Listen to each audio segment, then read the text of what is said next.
Bonjour, je suis Hakim La'alam et je vous propose ma chronique du mercredi 10 août 2022. Elle s'intitule « Dès qu'un corbeau croasse en mode rossignol, je sors mon fusil ». C'est stupéfiant de synchronisation, limite horloge suisse.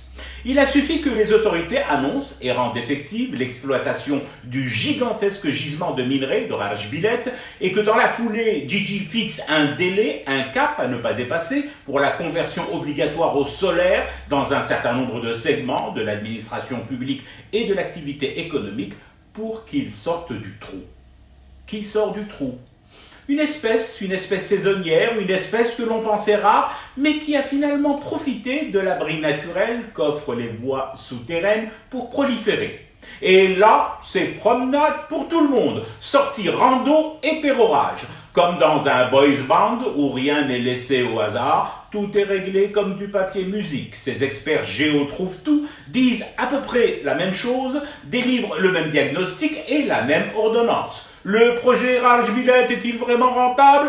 Non, prédisent-ils, les Nostradamus payés à la pige.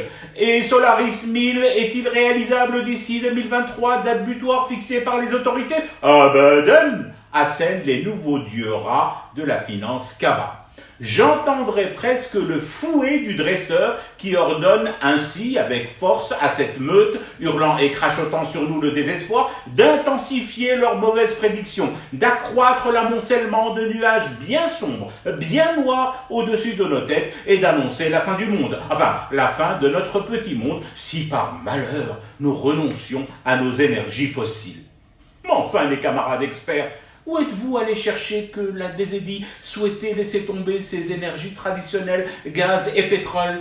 Le mix énergétique, ça vous parle un chouïa ?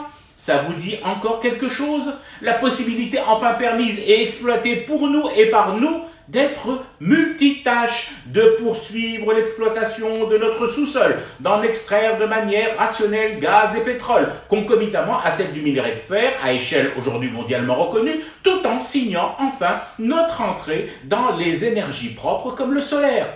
Ou alors quoi ? Cette ambition-là serait les yedjouz, haram pour nous, les unitaches. Il faudrait que nous restions le nez scotché au guidon du gaz et du pétrole, pédalant et forant à en perdre haleine, ne levant jamais la tête, jusqu'à épuisement des stocks et de l'espérance de survie de ce pays. Faut juste nous dire à quoi répondent ces campagnes minutées, au timing hilarant finalement de visibilité et qui tendent à vouloir freiner l'autre voie, les autres voies d'indépendance énergétique, donc forcément d'indépendance économique. Bon, comme je sais qu'ils ne nous le diront pas, qu'ils ne nous le diront jamais, parce que les confessions et les aveux, ça ne fait pas partie de leur cahier des charges, je vais me contenter d'un conseil, un conseil amical mais ferme, à la nuée de corbeaux qui croassent au-dessus de Rajbilet et de Solaris 1000. Allez fumer du thé ailleurs et restez éveillés à votre cauchemar qui continue. C'était Hakim La'alam, je vous retrouve demain pour une autre chronique et une autre façon de dire son amour à l'Algérie.